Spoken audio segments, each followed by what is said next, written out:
Kinsley, man, it's Black Friday. It's about 9 o'clock in the morning. Well, about 5 till 9. Me and you were talking sports. I mean, we had a great Thanksgiving yesterday. We got a lot of football going on today. And and guess what? My team won yesterday. Your team won yesterday. And life is good in the state of Mississippi. It is grand, man. I mean, I'm starting to think could it get any better. But, man, ate good yesterday. Had a lot of good entertainment with football yesterday. You know, life really is good. You know, we were surrounded with, family, friends, loved ones yesterday. I mean, just everything that mattered was right there. Life is great. It was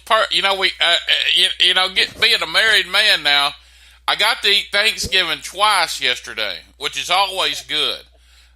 We went over to Michelle's and our parents, and you know something, I'm ashamed to admit this, okay, but for the first time in 35 years, I tried cranberry, okay, and it's pretty good. Cranberry is excellent. I don't know what I've been missing out on the last 35 years, because let me tell you, that was some good stuff. John, how are you from Mississippi, but you just now trying cranberry? Kinsley, I have no idea, but I tried it and I loved it. It was excellent. Yeah, I guess I'm gonna hold it against it too much. I mean, I just did try a ribeye sandwich for the first time a few months ago, so I guess I won't hold that again. Well, I appreciate that, Kinsley, and I won't hold that ribeye sandwich against you. But let me tell you, it was good yesterday. And of course, we had about 5 games yesterday that have already went off the board in our picks, and I did pretty well. I know I went 4-1. The only game I lost was the Bears and the Lions, which I didn't really know. That league's sort of tough to kind of figure out. The NFC Central, I think it is. Green Bay's usually the top team in the league, and they've just sort of fallen off this year. If I was Aaron Rodgers, I would want out of there. Trade me or something. But he's making too much money to leave that team. And the Lions played them pretty tough. Old Matt Stafford, he's been he's been a paraplegic ever since he's gotten the league, pretty much. But the Lions, they played them tough all the way to the end. That was my only loss. How did you do yesterday? Hey, I went undefeated yesterday. Really? I mean, of course, the Saints had them. They had a good, Thanksgiving feast. You had a chance to get them some of that good old fried bird yesterday. So right. They showed out against the Falcons. I figured the Bears were still one away from the Lions, and then the Cowboys. They got a good dose of Redskins. So it was my sports day yesterday was pretty good as far as professional goes. Okay, well, we got all of our sports, our pro games out of the way, so it's all college from today and tomorrow, so we'll see how well we stack up. I know that Evan and Jay are on the top leaderboard as far as in the lead, but we're tied right now. 3 or 4 games behind. So it's going to be interesting to see how everybody does in the down stretch with our college pick'ems. But let's start off. Okay. We started off the show with the Mississippi State fight song. And unless you just don't watch football or just, been living under a rock yesterday, the Bulldogs whipped the Rebels like a redheaded stepchild and beat them 35-3 at their house. So, Kinsley, I know you watched the Saints game, I was sitting there watching the Bulldogs whip up all over the Rebels, and about the end of the third quarter, the time expired to 0. It should have just went on into the fourth quarter. However, the refs didn't stop the play. They let the play resume. The Ole Miss freshman quarterback Corral threw a pass to Brown. A.J. Brown, I think his name is, the wide receiver for Ole Miss. And the Bulldogs stripped it away from him as he was going into the end zone. Well, that ensued a fight between both teams. A big fight broke out. And A.J. Brown threw the first punch, and then it went on from there. And 2 Mississippi State players were ejected, while only 1 Ole Miss player was rejected, which I thought was kind of odd in a sense that none of that would have happened had the refs been on top of things and blew the whistle and went on into the fourth quarter. Which, exactly right about that. So really the officials have been god-awful all year long. In high school all the way to the pros. Right. And so really, Ole Miss, I don't know if you followed my post last night, but I put on there, Ole Miss is pure trash. And let me explain that hate towards Ole Miss. Okay, my brother, Royce, played at Mississippi State, who went to Northeast Jones. And so, back in 2006, we went to Oxford, which I've been to Oxford a couple times.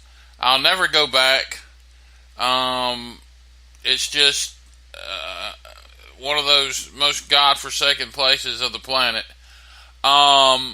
And I'm sure Oxford people feel the same way about Starkville. But, then Omar Connor, who was a tremendous quarterback at Noxubee County, if you remember that far back, Kinsley, was the quarterback for Mississippi State at the time, and he got sacked midfield and got injured his leg. And so the Ole Miss fans there in attendance started chanting that god-awful hotty toddy cheer over and over and over again. While the guy's injured, laying on the ground. Now, that from that point on, that just showed me the kind of class that they have. Now, I'm not saying everybody at Ole Miss is that way, because I have some friends that go to Ole Miss, and I've went, and you know what I mean. I mean, and that's the same. Every school has those fans that are obnoxious. They really do. And Ole Miss is that way. Mississippi State's that way. Southern Miss is that way. Alabama, LSU. You can talk about. There's always going to be that fan, But when the whole crowd would not shut up and continue the hotty toddy cheer, that showed me right there that what this rivalry meant, and so that's my dislike and distaste for Ole Miss and everything it stands for. So that's it. And so when that fight broke out, it just showed the kind of class that Ole Miss had. And another thing, the quarterback, the freshman quarterback for Ole Miss, Corral, he's got his face painted full out Ultimate Warrior style. And yeah, and the thing is, he's a little off his rockers, but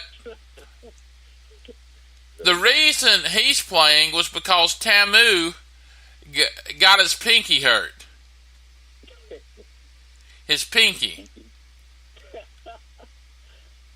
So, what do you think, Kinsley? What's your take? But the Dogs won 35-3. They're 18 in the college football poll rankings, and it looks like that they might go to a big bowl game in Florida like the Outback Bowl. So all is well. Well, now considering what you said happened, as far as with the ref that they allowed a play to go on when time had expired, that was wrong. I mean, I don't know why they even allowed that to happen. That's not good officiating. And whoever they answer to, they should really investigate that and find those refs for that, because that's when you mentioned that officiating has been horrible, even on the high school level all the way up to the professional level. That is true, and it's like the refs. I think they just like the game just it rests in their hands, which in a sense it does. But I mean, if you're gonna be a ref and you have a job to do your job. You can't show favoritism either way. You're supposed to be a neutral entity in this game, and you just call the game as you see it. But obviously they didn't do that. Exactly. Play to go on. So that's the issue that I have addressed. I'm sure everybody else who's passionate about sports, they have the same issue as well. You're absolutely right, Kinsley. As far as this butt whooping that Ole Miss took, mercy. How about them Dogs? That's ridiculous. I mean, state represented to the book. And in as talented as a team as they did, I'm pretty sure the score could have been worse. It could have. It could have been a lot worse. But hey, I'll take it. 35-3 at their field. It's always better when you beat them up there. In that, in Jellystone National. Or I guess I'm not sure what the Pacific or Atlantic Ocean, the Gulf of Mexico. I don't know. All right. So, Kinsley, you watched the Saints game yesterday. And I saw where Drew Brees just had a phenomenal game, passing for 4 touchdowns and just ran all over the Dirty Birds. I think that's the Saints are 2-0 against the Falcons this year. So, how about them Saints? Man, the Saints they showed out yesterday. It could have been worse, but I'm thinking that they were just kind of playing conservative. For their Thursday game at Dallas. But I mean, just the game that Drew Brees had yesterday. I mean, don't get me wrong, I love the way they came out running the ball with Alvin Kamara and Mark Ingram. They really had a good game together, a great 1-2 punch. But just the fact that Drew Brees threw touchdown passes to wide receivers that don't even hardly get any recognition. I mean, Tommy Lewis, it was his first time back. After being off. He had an injury earlier in the year, so he was really on the practice squad, but he just got promoted to the 53-man. So I mean, he comes back, and I mean, he gets in the end zone for the first time.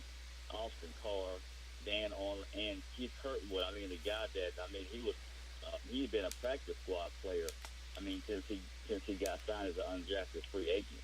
So I mean, the fact that Drew Brees' touchdown passes went to receivers that don't even get recognition.